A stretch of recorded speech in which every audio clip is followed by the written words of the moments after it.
So here in Copenhagen, the talks have reached a crunch point, even a crisis point. And things are now looking really, really difficult. It's going to be a huge push. We still think it's possible to get a deal, but really the world's governments are making life very hard for themselves and for the planet. The final sessions that we had on the various tracks of negotiations over the course of the long night really actually saw a huge backwards step. We saw actually a lot of text that was not perfect, but was at least in the right direction going backwards. The text is now a forest of square brackets. Many things that were in there have been weakened or taken out altogether.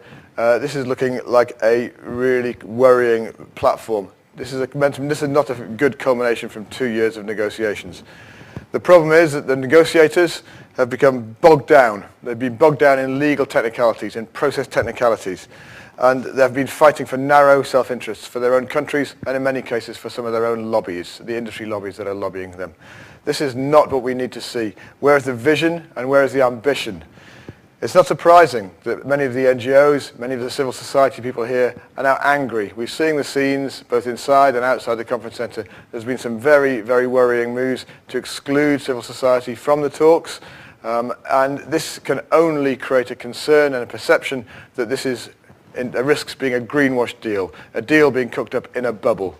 But the world is watching, the world is expecting a fair, ambitious and binding deal. We need one, we must get one, and it can be achieved. But it can only be achieved now by the leaders, the 110 leaders or more who are either already here or who are arriving very shortly, to come in and try and find some common ground between North and South and East and West, and to try and bridge some of these very large differences that exist. We need some real leaders to form a core and to form a green alliance of countries with common interest of breaking through and finding a future that's safe for us all.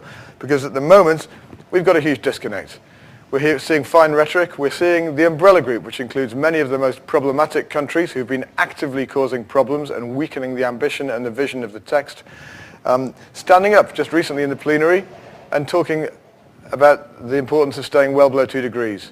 Yet we must judge them by their actions. The actions of many countries are condemning us to the pathway that looks like a 4-degree world. 4 degrees, we cannot forget this. It's catastrophic. It's catastrophic for the world's poorest people, for many of the world's richer people, but the world's poorest people in the most vulnerable countries. It's catastrophic for ecosystems, for coral, for the Arctic, for the Himalayan glaciers, for the Amazon rainforest. These are the jewels of the planet that are being played with here, and this is too important to miss. So we need to find ways of getting back here on track.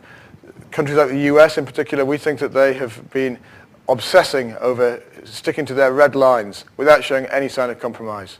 We hope that President Obama will come here and show some new ambition and see the vision to go beyond the current position. We hope that other countries, the industrialized countries in particular, will really recognize that they haven't moved. There has been no movement on the ambition of the emissions targets from industrialized countries. The only people who maybe could move in the next day or so are the European Union. We challenged the European Union to raise their offer finally to at least 30%, and we think the science-based 40% emission reductions that are necessary. That's now not just a negotiating ploy for the EU, it's an opportunity to actually save the talks by injecting some real leadership into this difficult situation.